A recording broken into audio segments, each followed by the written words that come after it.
ઇન્વરનગર Junagadh bypass રોડનું આખરે નવીનીકરણની લીલી ઝંડી।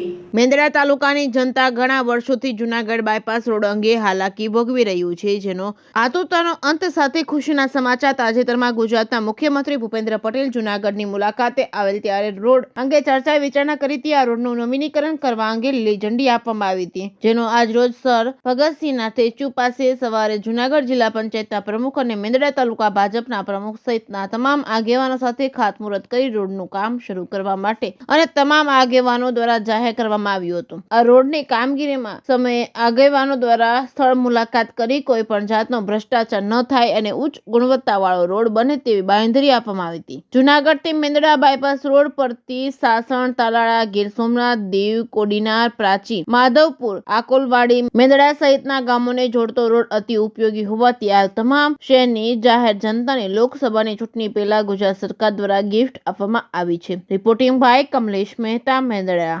આજ રોજ મેંદડાથી યુનગરવાળો બાયપાસ રોડ જેની કનેક્ટિવિટી જૂનાગઢને મળતી હોય, આ 18 કિલોમીટરનો રોડ વર્ષોથી બિસ્માર હાલતમાં હતો। વારંવાર મેંદડા તાલુકાના સૌ આગેવાનોની અને જનતાની લાગણી હતી કે આ રોડ બનાવવામાં આવે, સારો બનાવવામાં આવે।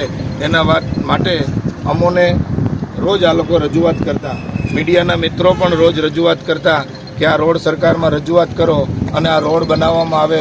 ખૂબ જ તૂટી ગયેલી હાલતમાં હોય અને લોકોને હાલાકી ભોગવવી પડતી હતી। અમે વારંવાર સરકારશ્રીને લેખિતમાં અને મૌખિકમાં રજૂઆત કરતા આ રાજ્યના મુખ્યમંત્રી ભૂપેન્દ્રભાઈ પટેલ દ્વારા રૂપિયા 14 કરોડ ને 14 લાખ રૂપિયા મંજૂર કરીને અમે તાત્કાલિક ટેન્ડરિંગ કરીને આ રોડને બનાવવા માટે આજ રોજ આમનું ભૂમિપૂજન કરવામાં આવ્યું છે। આ 18 કિલોમીટરનો જે રસ્તો છે એ રસ્તાને સારી રીતે બનાવવામાં આવશે, ગુણવત્તાવાળું કામ થશે।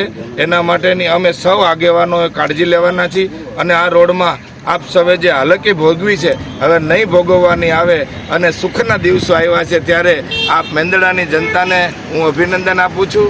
અને આ રોડ બનવાનું કામ આજથી ચાલુ થયું છે ત્યારે આ રોડનો હમણાં રોડ બને ત્યાં સુધી ઓછો ઉપયોગ થાય અને ખડિયા ઉપરથી આ જે મુખ્ય માર્ગ છે ત્યાંથી હાલવાનો આગ્રહ રાખીએ તો આ રોડ બનાવવામાં ક્યાંય મશીનરીને આપણે ટ્રાફિકની સમસ્યાનો સામનો ન કરવો પડે। ભારત માતા કી જય।